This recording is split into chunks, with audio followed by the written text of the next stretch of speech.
A história de Siddhartha Gautama e o caminho do meio. Nascimento e primeiros anos. Siddhartha Gautama nasceu aproximadamente em 563 a.C. em Lumbini, uma pequena cidade no atual Nepal. Ele nasceu em uma família real. O seu pai, o rei Suddhodana, era o líder do clã Shakya, e sua mãe, a rainha Maya, teve uma visão durante sua gravidez, onde um elefante branco entrou em seu ventre, um sinal auspicioso que prenunciava o nascimento de um grande ser.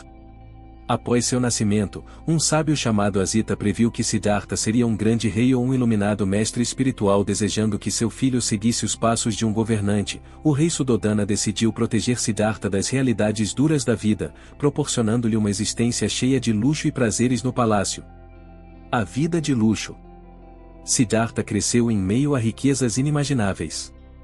Ele foi treinado nas artes e ciências necessárias para um príncipe, incluindo esgrima, arqueirismo e equitação, além de literatura e filosofia.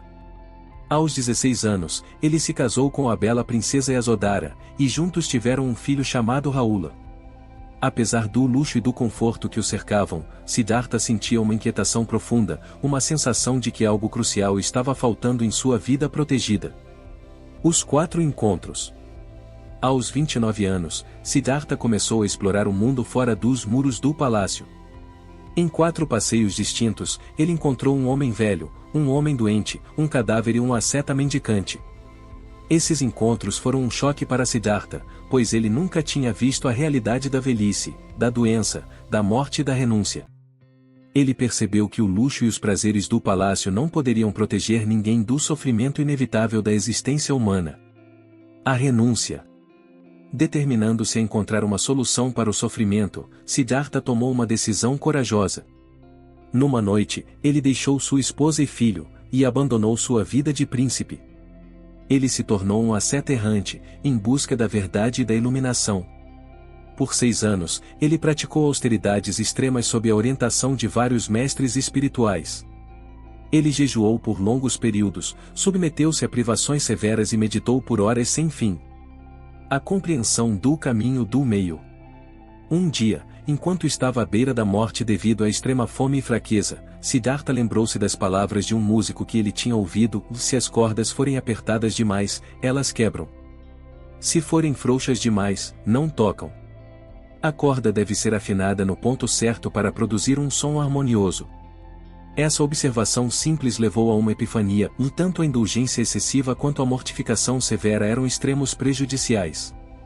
Ele percebeu que precisava de um caminho de equilíbrio, o caminho do meio. A aceitação de Sujata.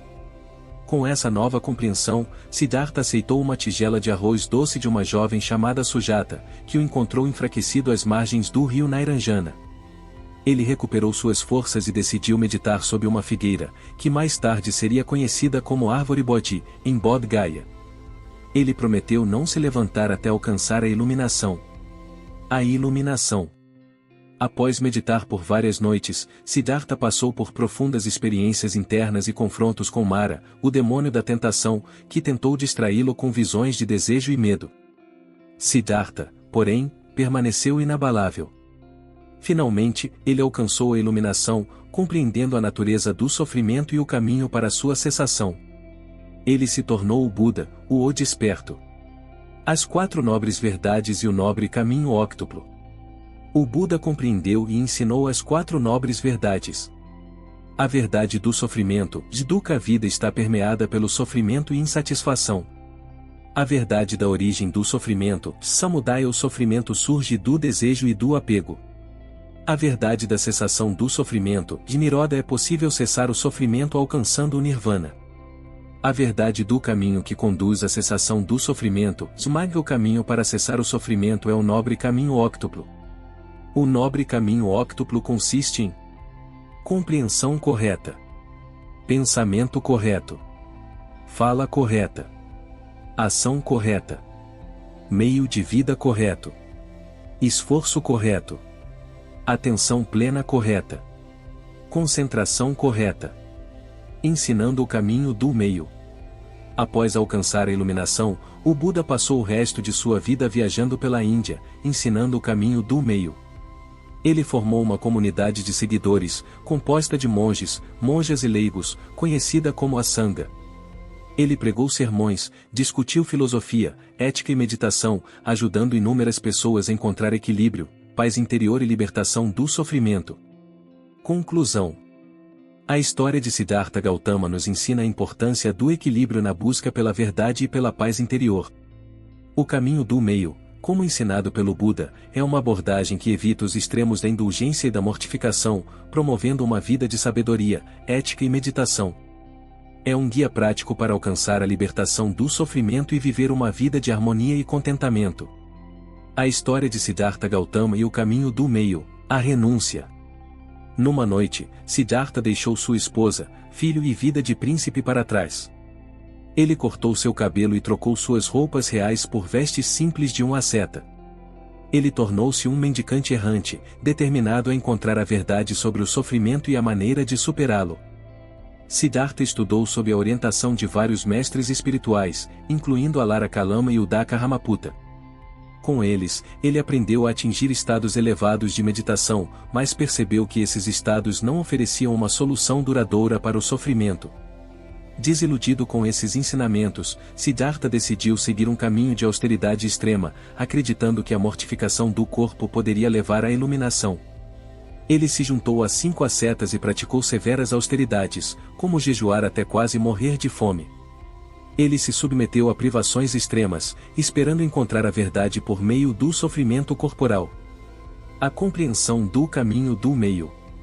Depois de 6 anos de práticas ascéticas sem alcançar a iluminação, Siddhartha estava à beira da morte. Um dia, enquanto meditava à beira do rio Nairanjana, ele ouviu um músico ensinando um aluno sobre como afinar uma cítara. O músico disse: se as cordas forem apertadas demais, elas quebram. Se forem frouxas demais, não tocam. A corda deve ser afinada no ponto certo para produzir um som harmonioso. Essas palavras levaram Siddhartha a uma epifania. Ele percebeu que tanto a indulgência excessiva quanto a mortificação extrema eram caminhos de desequilíbrio e não poderiam levar à iluminação. Ele entendeu que precisava seguir um caminho intermediário, que evitasse os extremos e promovesse um equilíbrio harmonioso entre corpo e mente. Esse caminho ficou conhecido como o caminho do meio. A aceitação de Sujata. Com essa nova compreensão, Siddhartha decidiu abandonar as austeridades extremas. Ele aceitou uma tigela de arroz doce de uma jovem chamada Sujata, que o encontrou enfraquecido e quase à morte.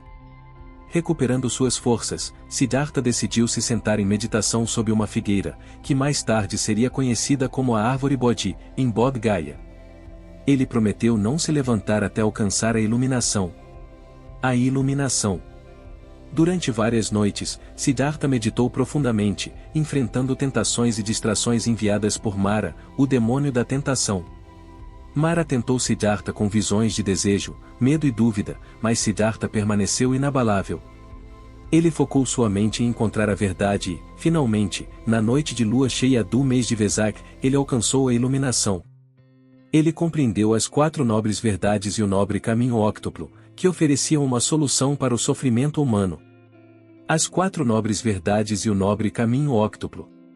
Após sua iluminação, Siddhartha, agora o Buda, começou a ensinar suas descobertas. Ele ensinou que a vida envolve sofrimento, dukkha, que o sofrimento tem uma causa, o desejo e o apego, que é possível cessar o sofrimento, nirvana, e que há um caminho para o fim do sofrimento, o nobre caminho óctuplo. Este caminho inclui compreensão correta de entender as 4 nobres verdades e a natureza do sofrimento. Pensamento correto de adotar uma atitude de renúncia, benevolência e compaixão. Fala correta de evitar mentiras, discurso maldoso, discurso ofensivo e conversas fúteis. Ação correta de abster-se de matar, roubar e conduta sexual imprópria. Meio de vida correto de escolher uma ocupação que não cause dano a outros seres. Esforço correto, fazer esforços para desenvolver e manter estados mentais positivos e abandonar estados mentais negativos. Atenção plena correta, de manter plena consciência do corpo, das sensações, da mente e dos fenômenos. Concentração correta, e desenvolver a concentração e a meditação profunda para alcançar estados de consciência elevada. Ensinando o caminho do meio. Após alcançar a iluminação, o Buda passou o restante de sua vida viajando pela Índia, ensinando o caminho do meio. Ele formou uma comunidade de seguidores, composta de monges, monjas e leigos, conhecida como a Sangha. O primeiro sermão do Buda, o Discurso de Benares, o Dhammacakkappatthana Sutta, foi proferido no Parque dos Servos, em Sarnath. Neste sermão, ele apresentou as 4 nobres verdades e o nobre caminho óctuplo. O Buda ensinou que a prática do caminho do meio leva à sabedoria, à moralidade e à meditação. Ele destacou a importância do equilíbrio e da moderação em todas as áreas da vida. Seus ensinamentos foram passados oralmente por seus discípulos e, eventualmente, escritos em textos canônicos que formam a base do budismo. A comunidade Sangha. A Sangha, a comunidade de monges e monjas, foi fundada pelo Buda para apoiar a prática e a disseminação de seus ensinamentos. A vida monástica era baseada em disciplina rigorosa e princípios éticos, como a observância dos preceitos e a prática da meditação.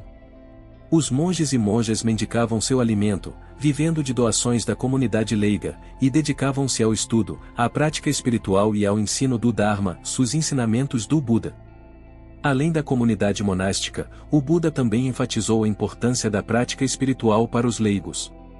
Ele ensinou que todos, independentemente de sua posição na vida, podiam seguir o caminho do meio e trabalhar para superar o sofrimento. A prática dos 5 preceitos, e abster-se de matar, roubar, conduta sexual imprópria, mentir e intoxicação, e era recomendada para todos os seguidores leigos. O legado do Buda. O Buda viveu até os 80 anos, continuando a ensinar e a guiar seus seguidores até seu parinirvana, a morte final que marca a libertação do ciclo de renascimentos. Seus ensinamentos se espalharam por toda a Índia e além, influenciando profundamente a cultura e a espiritualidade de muitos povos. O budismo se expandiu para outras partes da Ásia, incluindo Sri Lanka, China, Japão, Tibete, Sudeste Asiático e, eventualmente, para o Ocidente. Hoje, milhões de pessoas ao redor do mundo seguem os ensinamentos do Buda, praticando o caminho do meio como um guia para viver uma vida. Se você gostou, não esqueça de curtir e para mais vídeos como esse, inscreva-se.